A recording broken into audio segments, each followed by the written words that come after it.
बच्चों, जो आपने समझा था उसके आगे का भाग समझिए।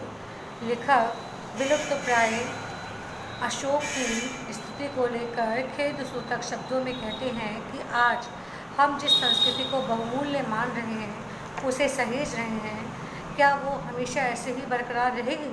क्योंकि अशोक का फूल भी एक समय बहु प्रतिष्ठित था, सराहनीय योग्य था, अपनी मादकता से समस्त साहित्यकारों को रोमांचित करता था, लेकिन वो भी तो समय की चाल में बह गया। आज उस अशोक को कौन जानता है? तो सम्राटों और सामंतों ने जिस आचार निष्ठा को, जिस आचार व्यवहार को इतना रोमांचक, इतना मोहक और इतना मादक माना है, वो भी तो लुप्त हो गया। धर्माचार्यों ने जिस ज्ञान को, जिस वैराग्य को महात्म की भांति घोल कर पी लिया, वो भी समय के चाल में नष्ट हो गया, वो भी लुप्त हो गया। मुसलमानी रईसों के अंधानुकरण पर जो रस राशि उमड़ी थी, सौंदर्य का विस्तार हुआ था, वो सौंदर्य भी समय के साथ साथ भाप की भांति उड़ गया। तो मध्य युग के कंकाल में लिखा हुआ व्यावसायिक युग का ये जो कमल है, क्या ये ऐसे ही बना रहेगा? नहीं। जब सब परिवर्तन के कुचक्र के गिरफ्त में आकर काल कलवित हो गए, तो हम इस व्यावसायिक युग को ऐसा ही समझेंगे नहीं कहा जा सकता है। क्योंकि जब समय परिवर्तित होता है और जब महाकाल अर्थात क्या कहना चाहिए आप, महाकाल अर्थात समय का चक्र चलता है, समय अपनी चालों पर चलता है, तो उसमें ये धरती दरकेगी ही दरकेगी, अर्थात उसका परिवर्तन होना निश्चित है। सब बदलेगा, सब कुछ नया हो जाएगा। भगवान बुद्ध ने मार विजय के बाद, मार विजय कामदेव पर विजय प्राप्त करना, और कामदेव पर विजय प्राप्त करने से आशय है अपने मन को, अपनी इंद्रियों को संयमित करना, अपने मन पर विजय प्राप्त करना। तो असल में ये जो मार है, ये कामदेव अर्थात मदन का ही एक नाम है। कैसा मोहक और मन को लुभाने वाला साहित्य उन्होंने दिया था, परंतु कब यक्षों के वज्रपाणी नामक देवता इस वैराग्य प्रवण धर्म में जा घुसे, कब वो बोधिसत्वों के शिरोमणि बन गए, ये पता ही नहीं चला। कब ब्रजयान का अपूर्व धर्म मार्ग प्रचलित हुआ, कहा नहीं जा सकता। तो त्रिरत्नों में मदन देवता ने अपना आसन प्राप्त किया।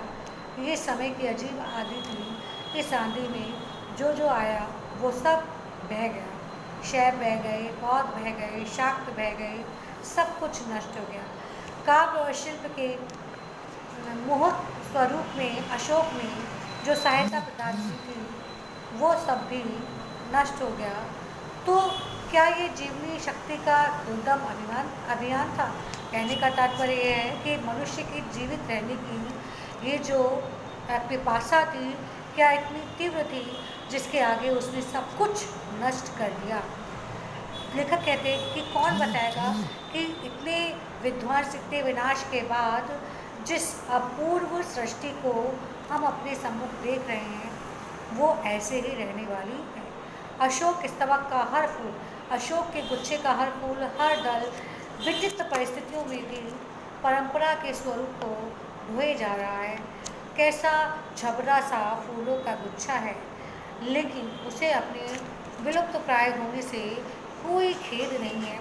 तो ऐसे पुष्प की स्थिति को लेकर लेखक अपने से प्रश्न करते हुए कहते हैं कि ऐसे विलुप्त प्राय प्रश्न की स्थिति को लेकर मेरा उदास होना भी बेकार है, क्योंकि अशोक पहले भी मस्त था, मौज में था, आज भी मौज में है, जैसा 2000 वर्ष पहले था।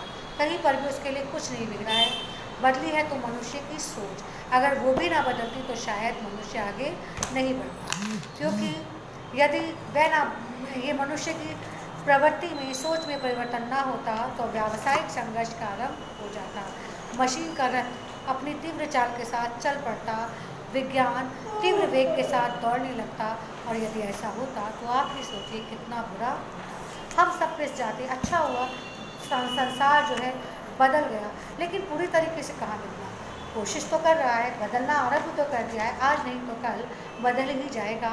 अशोक का फूल आज भी पहले की तरह ही मस्ती में मुस्कुरा रहा है। अगर हम उसके विलुप्त प्राय स्थिति को लेकर दुख के साथ देखते हैं तो हमारा हृदय उदास हो जाता है। जो अपने आप को पंडित समझते हैं, प्रकांड विद्वान समझते हैं, वो नहीं जानते कि उनके लिए ये पंडितापा एक बोझे की भांति है, क्योंकि जब मनुष्य की विचार शक्ति उस पर हावी होती चली जाती है तो धीरे धीरे धीरे धीरे वो व्यक्ति अपने विचारों के भंवर में डूबता चला जाता है, और वो उतनी तेजी से विचारों के भवन में डूब जाता है, और धीरे धीरे धीरे धीरे जब वो विचारों में खोने का अभ्यस्त हो जाता है तो यही विचार शक्ति उसके जीवन का एक अभिन्न अंग बन जाती है और अंततः वो सहज होने लगता है। फिर ये विचारशील अवस्था उसे बोझ अर्थात भार नहीं लगती। उस अवस्था में फिर वो उदास नहीं होता। अशोक का कुछ भी तो नहीं बिगड़ा, जितनी मस्ती वो पहले झूमता था आज भी उतना ही झूमता है। कालिदास इसका आनंद प्राप्त कर सके, उन्होंने अपने ढंग से लिया, मैं भी उसके आनंद को प्राप्त कर सकता हूँ अपने ढंग से, तो आज उसके प्रति उदास होने का जो भाव है वो बेकार है। तो ये पाठ जो है कंप्लीट हुआ।